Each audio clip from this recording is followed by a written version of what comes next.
The immortal John Hancock here, and today I'm reflecting upon 3 years with the Atari VCS. I can't believe it's been 3 years already, but here we are in December 3 years ago.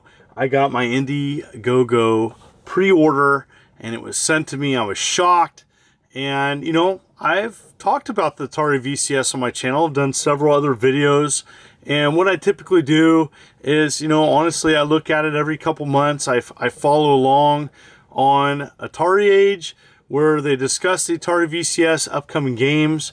I've purchased several games on my own. I'm a publisher as well. I'm going to talk about that in a bit.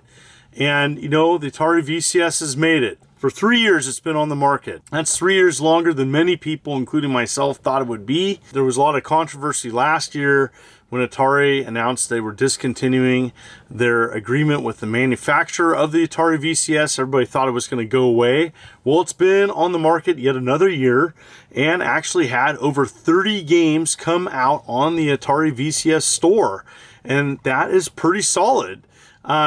It's not perfect, and I'm going to talk about what I think about the Atari VCS. I have some questions about it moving forward and kind of reflect upon the last 6 months. I've done several other videos, and so what I try to do on these videos is look at every 6 months, where's it at, well, what are the good things and bad. And you know, the Atari VCS has been an eclectic combination of games, and there's been just a lot of different things being thrown at it.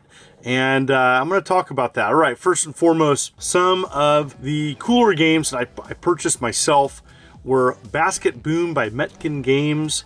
And you know what?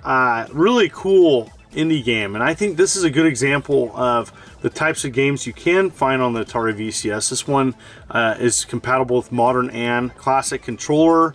And I had a lot of fun with this one with leaderboards and stuff. Just a simple game, that affordable price.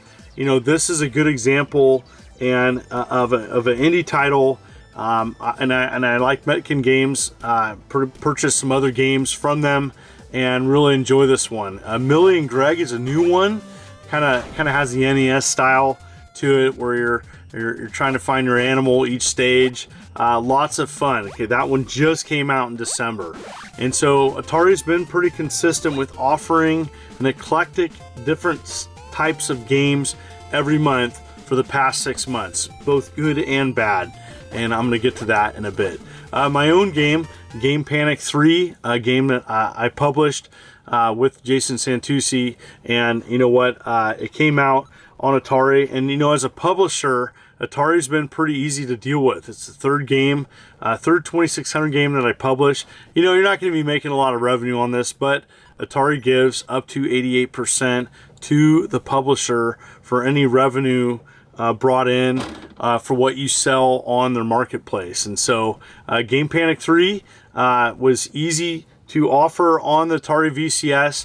And I have to say, as a publisher, especially if you're a publisher and you just want to offer an independent game, it might stand out a little bit more on a less crowded market. And really, you know, Atari VCS 3 years in, 135 games-ish. Some of those are subjective, but that is kind of where the Atari's at. And so that is a good thing, I think. I think overall, it is a good thing. I think that Atari is doing a good job at least trying to continue with this. You know, the management that brought the Atari VCS to life has changed, and so I think looking at where it is now, I think even Atari may wonder what they're going to be doing with it. But the bottom line is they probably are sitting on some stock still. There was a recent sale, and it dropped it down to less than $200 for Black Friday and Cyber Monday, and now it's back up to normal price. So it's back up to that $300 price point, which is tough. That's a tough sell for this, as I think this is going to be better served for like hobbyists. It's not going to compete with Xbox. It's not going to compete with PlayStation or Switch. But, you know, at a discounted price, it does quite a bit. I'm not going to talk about the PC mode. I did a whole video on that. You know what? For people that want to do that with their Atari VCS, you may want to go that route. But I think overall, the Atari right now is kind of a mixed bag. First and foremost, they need to get back to what they initially started in October. What they need to start doing is offering more homebrew games on their system, and that really is up to the individual publishers. Elite Xeno Operations was an amazing 7800 game. It was so awesome it was being offered on the 7800. And, you know, a Zero Page Homebrew offered his game, another 26 Homebrew. There's a bowling game, you know, and there's some others, okay? I think there was like 5 2600 game homebrew games offered so far and a couple 7800 games. Want to see more. Really comes down to whether or not a publisher wants to do that, though. So that's really not Atari's fault, but that's just an example of, I think that is the identity that Atari could take with a VCS that would separate it from, you know, an Xbox, a PlayStation, a Switch. They could offer lots of different Atari games on their console. The real downside is still no Lynx, still no Jaguar outside of Atari 50 collection, which is on Atari VCS, but the game's so large it causes its own issues with the updates and marketplace. Let's talk about the marketplace. There's a zip code error, and it sounds to me like people are still having issues with it. On the Discord, I do believe Atari announced that they might have solved it, but people are still having issues.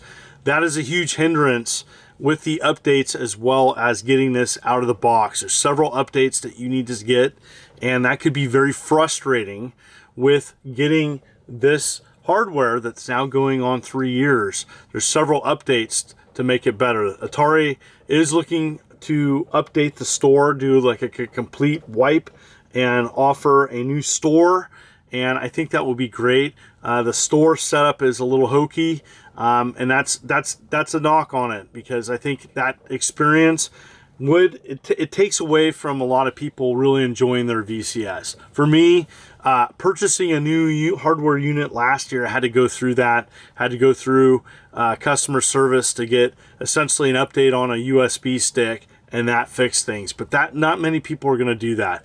On top of the zip code error, which means some people can't purchase new games. I haven't had that experience myself, so there's that. Atari themselves, though, is still supporting this. Games such as a Neo Sprint, which is an updated, like, you know, a sprint game. I still believe it's still in beta with some updates and stuff. I purchased it early, and I talked about that in a video I did a couple months ago. And so that's a good example of them still supporting this, offering first-party games. Then you had games such as like Quantum Recharge. Really nice to see that.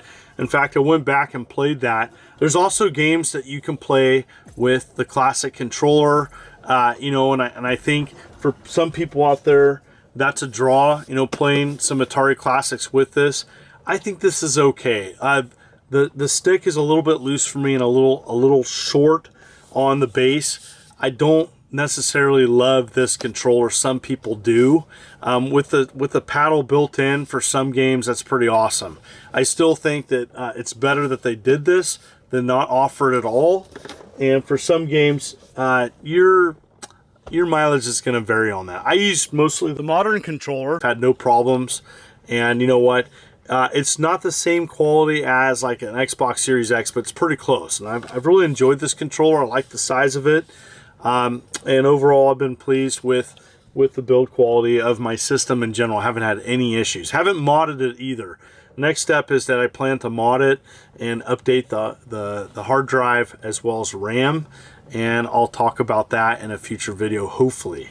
So going back to Atari, they also offered Haunted House, Days of Doom, and Berserk. You know, Haunted House was a nice release, and I do believe many Atari fans enjoyed it. I liked it.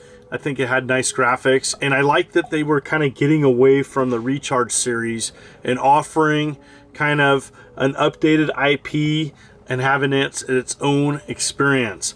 A Lunar Lander Beyond, I think, is one plan, but I don't know if it's coming to the VCS.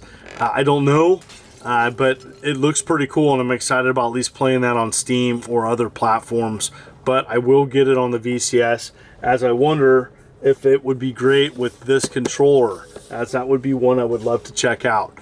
You also had Days of Doom was another game And you know, I kind of overlooked this when it came out, and it's another game that I think Atari did a good job with. And this, you know, playing it recently a little bit, showing the Switch footage, by the way. But you know what? I think that is an excellent choice for the Atari VCS or whatever platform. And you know what? That's kind of the challenge with this moving forward. There's not a lot of exclusives. That's the other thing about the VCS. They don't have a lot of exclusives. There's a couple, or there's timed exclusives. Ends Reach is a good example. You know, that was an independent title. Really loved that. And you know what? Picked it up on the VCS. It was a timed exclusive. I don't know if it still is. But, you know, that's a great game. Kind of a throwback to like an early 2000s platformer. Looks like a Xbox game or a little N64. It has, you know, that early 2000s graphics. A lot of fun, though. It's a really great game. The downside is, you know, Atari's hard drive space is pretty small. And I've purchased so many games that I'm actually finding myself having to move them over to like an SD card, which, you know, doesn't cost that much, but still, having that small hard drive space, kind of annoying. You have to like delete games or transfer them over to a memory card, kind of annoying. But getting back to my thoughts about the VCS. There's a couple services that I do enjoy and appreciate, and I've talked about these in previous videos. The Antstream Arcade. Antstream Arcade is a great service. It's still free on the VCS. It's different than the Xbox version, and so you can pay for like a monthly fee of like $4, or you can just play the free version. And you know, I play the free version currently on Antstream, but it offers a lot of games, a lot of Atari games that aren't offered elsewhere, and I think that's interesting and strange. I wish Atari would offer more Lynx and Jaguar games, ST. These are all games I think that the VCS could handle through emulation, and I think it would be a great offering and a perfect place to do so. And so it's another thing I wish Atari would think about, as it would separate it more than offering anything else anywhere on, you know, those games are rarely offered on new platforms, and it might be another offering that they could do. I don't know what's stopping them, or if they don't think it's financially viable. I don't know, but it would be interesting and cool to see that moving forward. Xbox Cloud Gaming is another thing that with a mouse and keyboard you can offer that service through your VCS. Kind of cool that you can play your Xbox Game Pass games on your VCS, maybe remotely, maybe if you have this set up on a separate TV or something. Pretty cool. And then going back to the VCS selection of games, you know, 135 games. It has a wide variety. You're mostly going to see a lot of indie titles and some Atari first party stuff, some classic games. A lot of 7800 games have been offered only on the VCS, which is kind of neat. But it kind of brings up a question, you know, how are you playing Atari these days? This might be a future video and I might just delve into it, but there's lots of different ways of playing Atari games now. Game Station Pro, you have the new 2600 Plus, and that brings up questions about what is Atari going to do with the VCS moving forward? Are they going to scrap it? Are they going to, you know, send it off into the sunset after this next year? There's not a big schedule of games coming out. That's my biggest issue I have with the VCS right now is, you know, I didn't know how much longer it was going to be on the market, and after a year, there's been 30 games. It kind of appears that Atari is still just like, whatever sticks, we'll just put it onto the console and publish it. And I just wish there was more focus. I wish there was more a scheduled release, even 2 or 3 months. You know, I bring up Evercade, and I might have brought this up in a previous video, but Evercade is a company, and they plan out their releases. Hey, this is coming out this month. This is coming out this month. I really wish Atari would do a better job with that. And maybe they don't know. Food Fight is a game that comes to mind. I know people recently have worked on that, but I don't know any other information if it's going to come out. It was scheduled for a previous year and it never came to light. So I don't know if there was a bug in it or a hiccup. But man, I would love to see more classics come on the VCS. Fingers crossed for another year. And in the comments below, what do you think? You know, I've talked about this console for quite a long time. Here I am, year 3. It's still on the market. It's still being sold. Unfortunately, the sale price has ended. Now it's back up to full price. Hopefully it can go on sale again. I don't know how much longer it's going to be on the market. I'm just grateful it's here, and I still play mine. It's not a daily driver for me. It's one that I pick up and play, you know, every other month. I check out new games, purchase a few, play with them, talk to a friend of mine who also I purchased a VCS for. He enjoys his, and we're about the same opinion of it, you know. I think it's a great experiment that Atari did. It didn't sell a bunch, but it's still hanging in there. And I'm grateful that Atari is still supporting it, and I will continue to do so and continue to talk about it. So thank you so much. That's what I think about Atari after 3 years. It's a C for me. It's a pass. It could be a lot better, and I'm concerned about how much longer it's going to be on the market, and that's my final thoughts. What do you think in the comments below? Let me know. And as always, thank you for coming to this channel. If you like what you see, consider hitting that like and subscribe button and clicking the bell as I'm uploading videos every week. You folks are wonderful and beautiful. Let's keep it positive. This is Immortal John Hancock, and you take care.